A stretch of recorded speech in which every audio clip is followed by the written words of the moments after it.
Abra comigo em Romanos capítulo 8.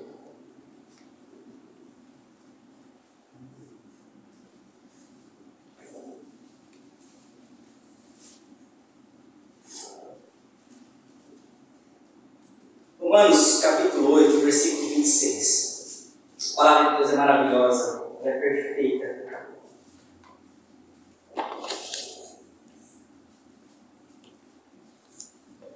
Romanos 8, versículo 26. Diz assim: também o Espírito semelhantemente nos assiste em nossas fraquezas. Ele sabe que nós somos fracos. Ele sabe que nós não sabemos fazer. Ele sabe que nós somos incapazes. Deus sabe. O texto continua: porque não sabemos orar como convém. Nós não sabemos orar como convém. Não é uma novidade para o Senhor que você não sabe orar, meu irmão.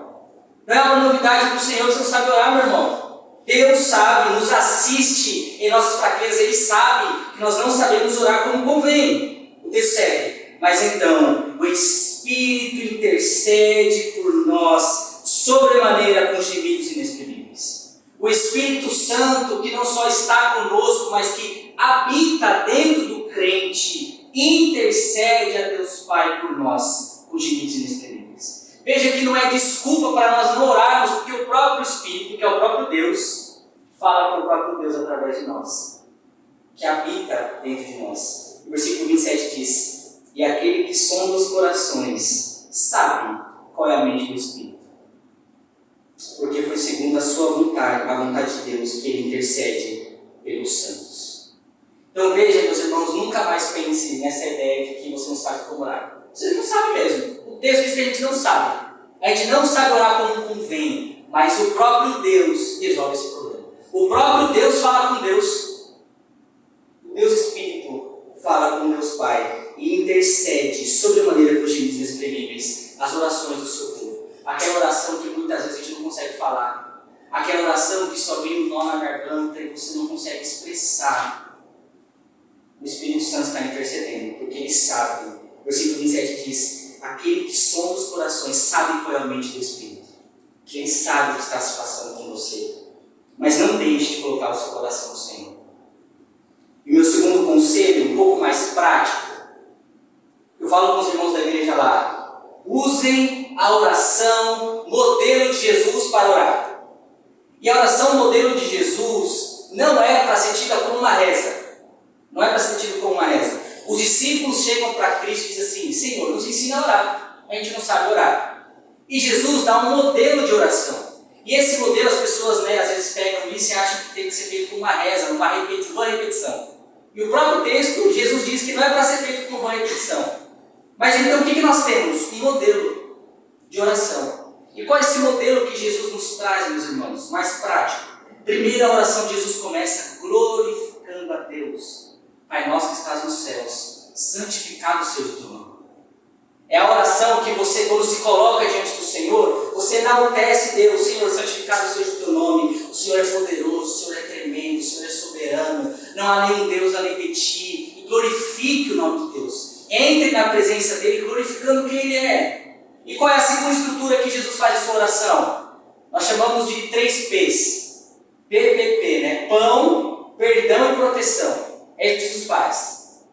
Pão, o pão nosso de cada dia nos dai hoje. Perdoa as nossas dívidas e nos livre de todo o mal. Pão, perdão e proteção. É onde você coloca o seu coração diante de Deus e pede pelo suprimento, pede pelo sustento, talvez pede pelo emprego, pela saúde. Pede então perdão pelos seus pecados. Você está diante de um Deus santo, de um Deus puro. E você pede perdão e depois você fala: Senhor, me livre do mal, me livre do maligno, me ajude a discernir as coisas pelo teu Espírito. São os momentos de petições, pão, perdão e proteção. Como a oração termina? Pois teu seja, não sabem, Glória a Deus. Amém? Nossa, fugiu aqui, meus irmãos. Reino, poder e agora para todos sempre. Deus termina a oração glorificando de novo, pois que é o reino, o poder e a glória para todos sempre. Você começa enaltecendo a Deus e você termina enaltecendo a Deus.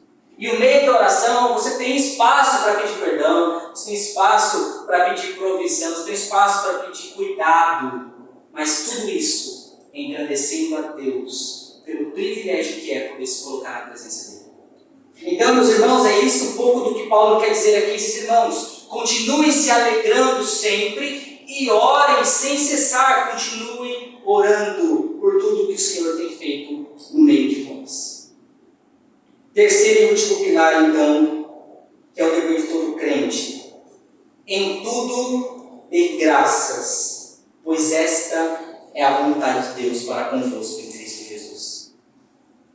Hoje em dia, infelizmente, muitos cristãos estão correndo, andando em círculos atrás de profecias, atrás de revelação, qual é a vontade de Deus para a minha vida. E são cristãos legítimos, cristãos que estão preocupados em agradar a Deus, que vão a muitos lugares querendo ouvir uma voz, dizendo assim, é isso que eu quero para você, meu filho. Mas veja que o texto nos revela qual é a vontade de Deus para nós. Em tudo dê graças, pois esta é a vontade de Deus para convosco em Cristo Jesus. Então há uma ênfase muito importante aqui daquilo que Deus espera de nós, porque essa é a vontade dele, para todos nós. E qual é essa vontade? Em tudo dê graças a Ele. Eu quero chamar a sua atenção ao que Paulo escreve aqui de fato. Perceba que Paulo vai dizer, em tudo dê graças. Paulo não está dizendo, por tudo dê graças. Isso faz uma diferença absurda quando nós entendemos o que Paulo está dizendo aqui. É em tudo dê graças, não é por tudo dê graças. Porque dificilmente nós vamos conseguir dar graças por coisas que talvez não são legais que acontecem. Paulo não está dizendo para fazer isso. É apesar disso, é em tudo isso, no meio de tudo isso, é apesar disso, você dá graças a Deus.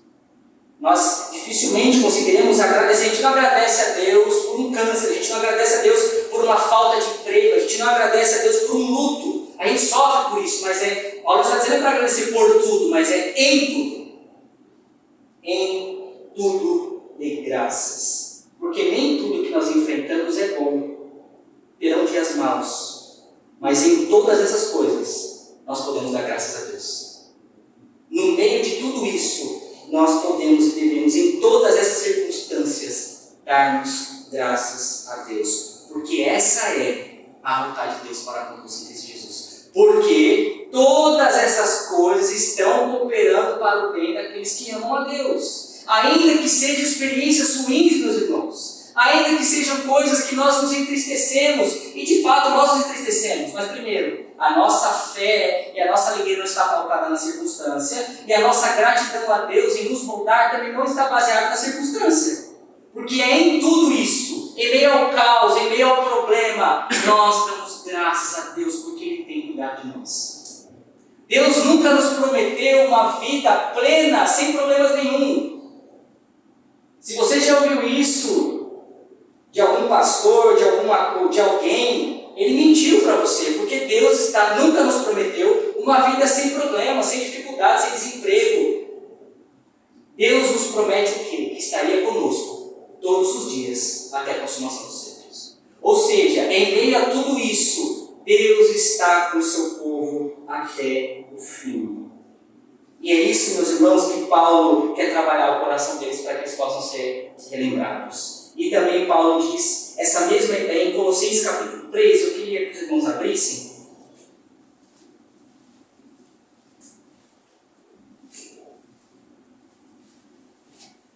Colossenses 3 é uma carta maravilhosa para trabalhar a vida de igreja.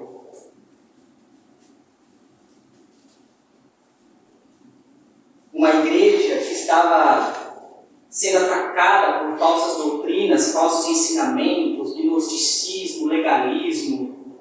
E Paulo tem que escrever essa igreja que está enfrentando muitas dificuldades, de homens que estão deturpando o evangelho e minando a fé dos irmãos daquela igreja. E Paulo vai dizer no versículo 16 do capítulo 3, habite ricamente em vós a palavra de Cristo.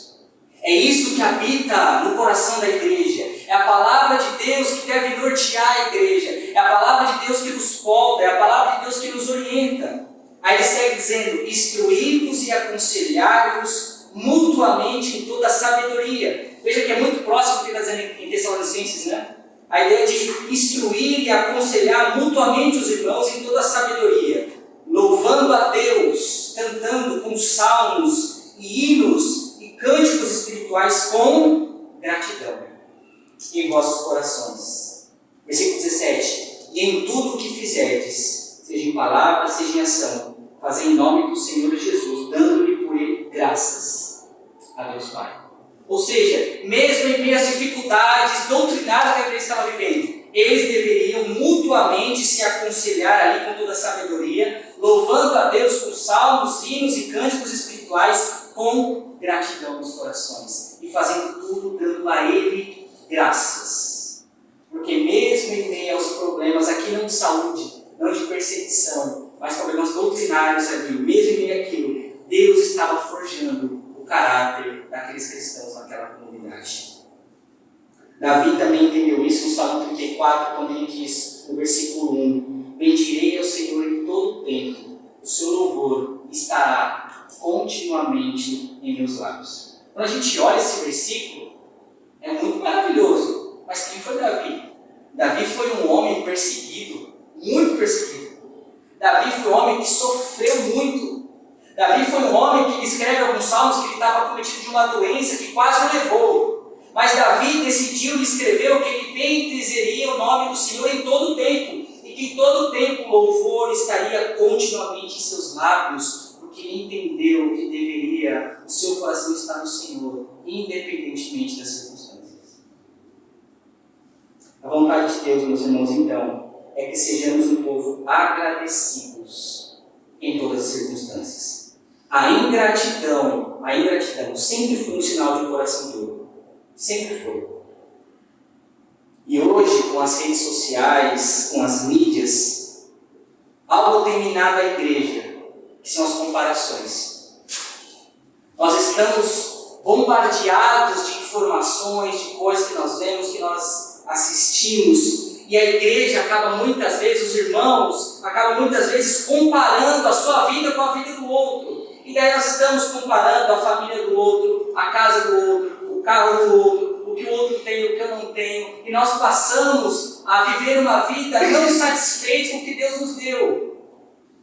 Se existe algo que os crentes hoje em dia têm dificuldade de viver, é o contentamento. É muito difícil, porque essa ideia de comparação acabou minando a igreja. E nós deixamos de ter um coração grato em todas as coisas e passamos a ser cristãos que murmuram por aquilo que nós não temos. E o crivo é sempre porque está olhando o outro. E não consegue se alegrar com a realidade que Deus te deu. E não consegue bendizer a Deus com a vida que Deus te deu, com a família que Deus te deu, com o marido que Deus te deu, com a esposa que Deus te deu, com os filhos que Deus te deu. A nossa vida, então, deixa de ser vivida para a glória de Deus. E nós passamos a viver uma vida infeliz, olhando sempre o outro e se comparando. A ingratidão é sinal de um coração duro, de um coração insatisfeito com Deus, que fez tudo que nós precisávamos para sermos salvos. Já pelo contrário, a gratidão, por outro lado, glorifica a Deus. Um coração grato é um testemunho vivo para o mundo que nós somos guiados de uma outra realidade. Um crente que vive esses três princípios que nós estamos trabalhando aqui, alegre, que vive uma vida de oração e que em tudo dá graças, é um testemunho maravilhoso para o mundo e que o mundo não consegue entender. Sabe aquela ideia de que olha para um crente de verdade, Cristo, e diz assim, como que pode? Como que pode? Acontece tanta coisa na vida desse cidadão, mas ele continua lá louvando a Deus, cantando a Deus, não negando sua fé, levantando suas mãos, se reunindo com os irmãos. Isso é um testemunho vivo e o mundo não consegue entender, porque ele não vive como nós vivemos. O mundo sim olha para aqui e para agora. E daí a felicidade é pautada nas coisas que eles podem possuir. Quando essa coisa não está mais no meio deles, a tristeza vai embora. A ingratidão surge, o murmúrio surge. Mas nós que vivemos esses princípios, ainda que a figueira não floresça, nós continuamos nos alegrando no Senhor. Amém. Temos ainda um coração grato nele, em todos os momentos, em todas as situações, sobre qualquer circunstância, antes, durante e depois das provações, nos dias de luta e nos dias de alegria, nas noites escuras e nas noites de sol, nós temos nosso coração fitos no Senhor que nos salvou. Não só porque Ele nos deu, meus irmãos, a vida eterna, mas porque Ele promete que estaria conosco todos os dias até a consumação dos séculos. E é por isso que nós vivemos, nos movemos e existimos nele. Então veja que não é novidade para nós, mas é o momento, talvez, de nós refletirmos sobre a nossa vida. Porque muitos de nós aqui, vocês e eu, estamos familiarizados com esses mandamentos. Mas eu quero chamar a sua atenção para a ideia de que não é para buscarmos uma perfeição, porque nós vamos errar. Dificilmente vamos conseguir acertar em tudo. Diversas vezes vamos olhar para o aqui e para o agora e vamos deixar de nos alegrar em Cristo. Mas precisamos nos lembrar da palavra. Irmãos precisam nos lembrar da palavra. Você precisa se alegrar no Senhor. Deus está com você nessa dificuldade, Deus está com você nessa dor, Deus está com você nessa enfermidade. Ele tem cuidado de vós. E a gente volta os nossos olhos para Cristo. A gente o tempo todo quer tirar os olhos da cruz. Mas a igreja, uma vida comum, de que estão no mesmo propósito, servindo apenas o mesmo Senhor, um só Senhor, um só batismo, se lembram das realidades bíblicas, porque é a palavra que habita no meio de nós. E então, meus irmãos, nós jamais talvez conseguiremos alcançar a plenitude, e essa não é a ideia, como foi falado hoje aqui, isso só teremos na glória. Mas pense, ainda que nós não consigamos chegar na perfeição, Deus nos dá os meios para que nós consigamos viver uma vida mais santa, mais justa, mais piedosa.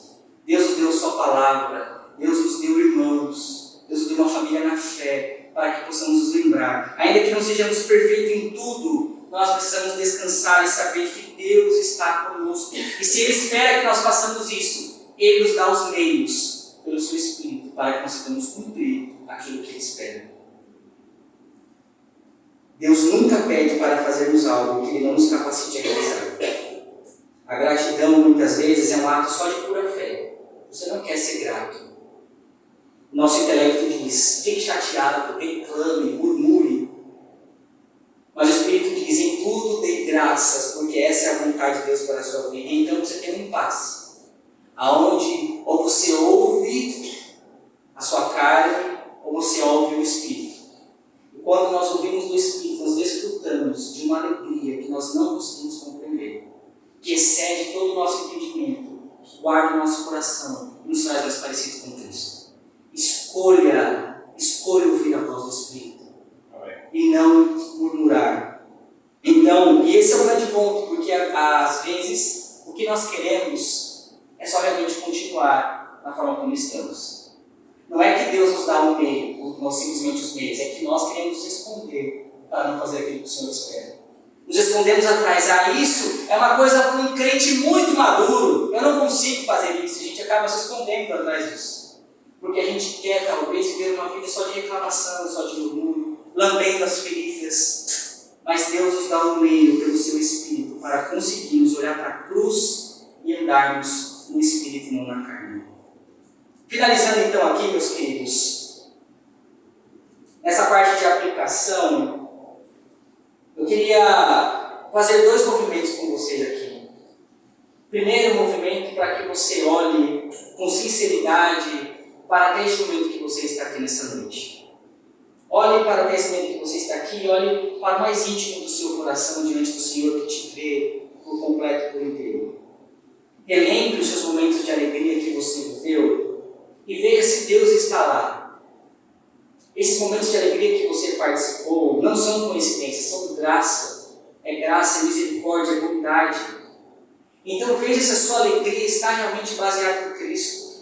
Veja se você talvez tenha não sido um cristão alegre e autêntico, porque talvez os seus olhos não estão na eternidade.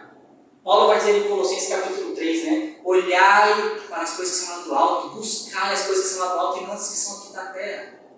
Nós em algum momento nos esquecemos que a nossa vida não é aqui. Nós em algum momento construímos as nossas casas de tijolo aqui em vez de ser tendas. E não vivemos como peregrinos e forasteiros, mas vivemos como se isso daqui resumisse a nossa vida, e não se resume, meus irmãos. Talvez muitos de nós não veremos o Senhor vir em poder e grande glória à sua segunda vinda, mas nós não sabemos o que acontecerá daqui a poucos instantes. Então nós precisamos ter o nosso coração no Senhor, e a nossa alegria estar nele, porque independente do que aconteça, se nós fecharmos os nossos olhos aqui agora, nós estaremos com o nosso Redentor, nós estaremos com o nosso Cristo, e isso molda a forma como a gente vive, deve moldar. Então olhe para o seu coração, olhe e veja se você realmente se alegra no seu Senhor. Segundo, então, reflita sobre a sua vida de oração. A sua vida de oração, ela acompanha as bênçãos que Deus te proporciona diariamente, ou você vive como alguém que gosta de experimentar da bondade, das benesses de Deus, mas não quer ter um relacionamento com Deus que te concede tudo isso? A vida de oração, ela precisa ser diária e constante como a disciplina do crente. Reflita como está a sua vida de oração. E pergunte-se então se em tudo, em todas as coisas, você tem dado graças a Deus. Ou você tem permitido que as comparações, as circunstâncias, o medo, o e se molde o seu coração e te deixe ingrato, te deixe um coração murmurento. Lembre-se que o dia mau chega para todos nós. Terão dias de risos, dias de lágrimas, mas é justamente por isso que nós precisamos discernir agora para enxertarmos a nossa vida em Cristo, focarmos nele, ajustar a nossa vista para que possamos então enfrentar tudo aquilo que nós temos que enfrentar. O ano ainda está começando, estamos no começo do ano ainda, nós temos muitas coisas a melhorar. Então veja como está a sua alegria, veja como está a sua vida de oração e veja como está a sua gratidão. Nesse segundo momento, Deus dá nos meios, olha que coisa maravilhosa. Então nesse segundo movimento, meus irmãos, vamos ajustar a rota, vamos ajustar a rota. Depois de analisar os nossos corações com seriedade, seja comprometido com o Senhor e com a sua palavra. Comprometa-se em ser um cristão mais alegre. Perdoe, ame, viva a vida de igreja, comum da igreja, caminhe a segunda milha, dê também a capa, ande com os irmãos e se alegre junto com eles. Em meio a um mundo que é rodeado e mergulhado em trevas, uma igreja que tem essa vida comum, esses cristãos que têm essas características, como nós acabamos de observar aqui, é como um farol para este mundo. É como um farol que indica que existe uma realidade muito maior do que o sofrimento presente. Sabe aquele farol que fica no oceano, que está sempre ligado, apontando para uma direção? Tem dias de tempestade, tem dias de bonança, mas o farol está sempre aceso, mostrando a terra firme, mostrando a terra seca. O cristão alegre, esse farol no mundo mergulhado de trevas, que não conseguem entender, porque eles discernem a realidade a partir deles. Mas nós mostramos que tudo isso daqui é passageiro, que tudo isso passa, mas que um dia nós estaremos com o nosso Senhor. Então se comprometa com alegria. Se comprometa com alegria. Segundo, então, ore sem cessar. Crente que não tem uma vida regrada de oração tem um grande problema de visão, porque não consegue enxergar a realidade como de fato ela é. E a realidade não é o daqui. Ore como alguém que depende, que confia e que descansa. É uma grande verdade que nós nunca iremos orar o suficiente, mas todos nós podemos orar mais do que nós oramos até hoje. Nós nunca teremos uma plenitude de oração, mas todos nós podemos buscar orar mais, ter mais comunhão com o Senhor, ter mais profundidade com Deus, mais intimidade com o Senhor. Se comprometa a orar mais, se comprometa a se derramar mais com o Senhor, se comprometa a ter mais relacionamento com Ele. Você vai ver que essa vida de oração rega um coração alegre, e não só um coração alegre, mas um coração que é grato. Agradeça mais e reclame menos. Mais uma vez, Paulo nos chama a sermos gratos em tudo e não por tudo. Porque de fato, em todas essas coisas, Deus tem mudado os nossos corações. Tiago diz no capítulo 1, tende por motivo de toda alegria o ou passar por várias provações. Porque essas provações têm moldado o caráter de cada crente. Então veja, a gente se alegra pela provação. Ainda que estejamos tristes, nós somos sempre alegres. Ainda que não possuímos nada, nós já possuímos tudo. Porque a nossa realidade não é aqui, meus irmãos. Não é aqui. A gratidão declara que cremos na soberania e na fidelidade de Deus.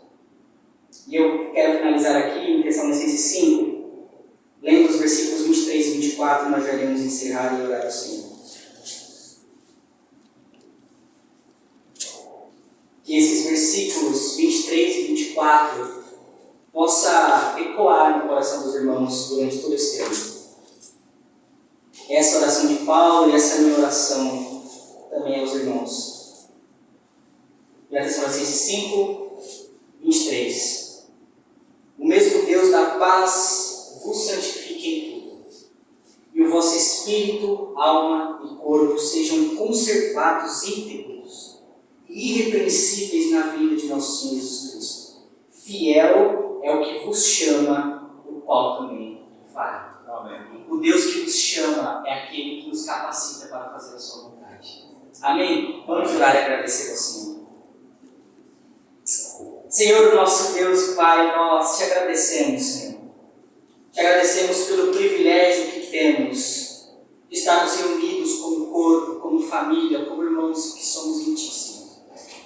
Nós te agradecemos, ó Pai, pela Tua palavra que nos instrui, Senhor, que arruma as nossas rotas enquanto somos peregrinos e forasteiros aqui, Senhor. Meu pedido, Senhor, é que o Senhor, ó Pai, coloque os nossos olhos em Ti. Vê se há em nós algum caminho mau, Senhor, e nos livre, nos tire, Senhor, e nos coloque nos Teus caminhos, ó Pai, amém, aonde possamos, ó Deus, ter os olhos fitos em Ti, Senhor. Nos livre, Senhor, de termos os olhos só do aqui e do agora, Senhor. E ainda que nós nos entristecemos, ainda que nós, ó Deus, venhamos a chorar, que nós possamos nos chorar em Ti, Senhor, sabendo que em todas essas coisas o Senhor está conosco até a consumação dos séculos, ó Pai. Que o Senhor não nos abandonou, Pai.